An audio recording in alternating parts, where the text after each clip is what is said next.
Look, I think there's, even in the relative short term, there are a number of reasons why rates can move a lot.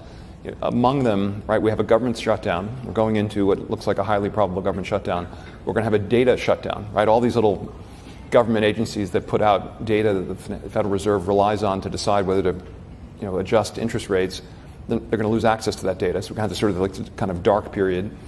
We have probably the worst technical environment in our lifetimes for supply of bonds versus buyer bonds, right? We have China selling. We have Russia, to the extent they own U.S. securities and more, selling. We have Saudi Arabia selling. And we have an economy that is still strong and inflation, 3.5%, 4%, persistent. But, our view is basically you're not being paid enough to enter into a 30-year contract with the U.S. government at a fixed price. As we can see, Bill Ackman believes interest rates and inflation will be with us for the foreseeable future.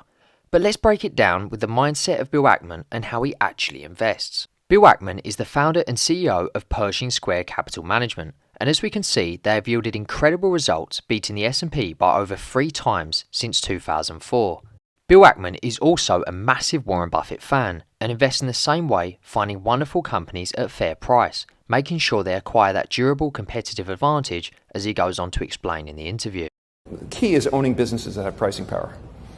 Businesses that can do well in a world of, and by the way, many businesses can do well in a world of 3% inflation. The key is it's hard to manage a business in a world where inflation is volatile, or inflation is 8%, or the kind of crazy numbers.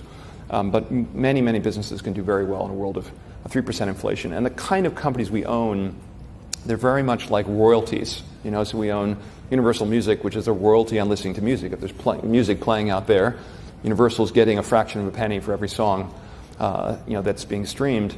Google's a royalty, if you will, on people advertising, on the web, right, or on YouTube. Restaurant Brands is a royalty on people eating at Burger King or any of their various concepts. Hilton is a royalty on people staying in hotels and eating and drinking and going to events.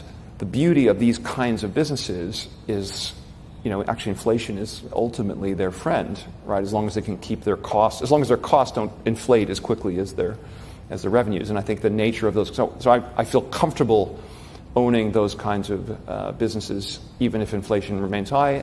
That's a key thing to note, is businesses that have pricing power essentially do not get affected by inflation. They actually can benefit most of the time with inflation. The key to finding these types of companies with pricing power and durable moats is finding historically high return on equity and high profit margins. Also, find companies that have strong balance sheets that are cash rich, like Google, which Bill Ackman also goes on to talk about. Alphabet is one of your more recent investments, is that correct? Yeah, we bought it late last year, early this year. How much did that have to do with AI?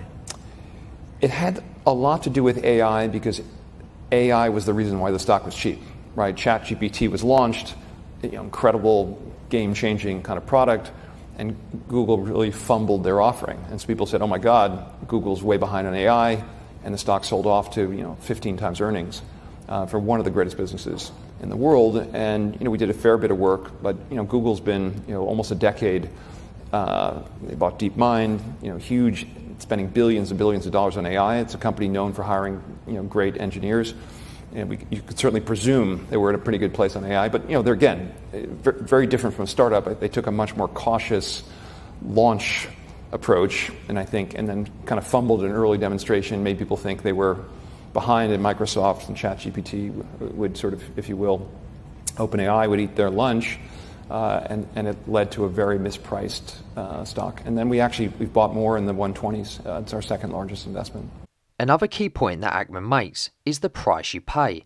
Now, the essence of value investing is buying a stock cheap relative to its intrinsic value, and it goes to show, even with a large well-known company like Google, at times you will see it trading cheap relative to its actual business value. This is a chart showing Apple stock's performance since 1987. Now, you didn't have to get in early to generate incredible returns on this investment. In fact, you had many opportunities to get in. Short-term fluctuations, as we can see, is an investor's best friend, and even a company as great as Apple lost 80% in value more than once. The major key to gain the best stock returns is holding through thick and thin, which you can only do if you're extremely confident on the business and have a keen understanding of it. As Charlie Munger says, it needs to be in your circle of competence.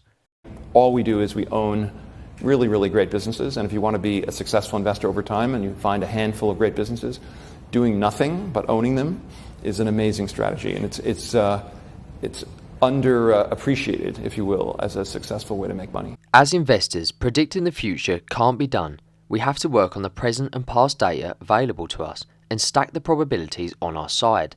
That's why we use a margin of safety, just in case the future doesn't go the way we want it to. Being an investor has many similarities as poker. It's a form of gambling.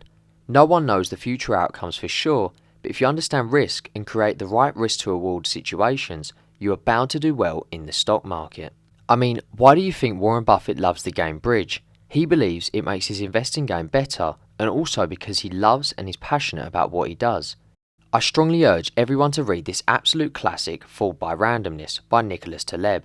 It will give you a keen understanding of risk and the role of luck in the financial markets.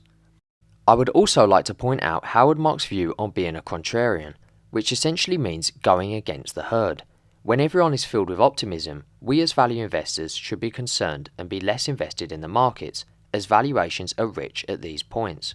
As Buffett says, be fearful when others are greedy, and be greedy when others are fearful. I'd like to thank everyone for watching this video, and if you enjoyed the video, subscribe for more content going forward and to stay up to date with market news, investing ideas, and the like. It's been a pleasure. Until next time.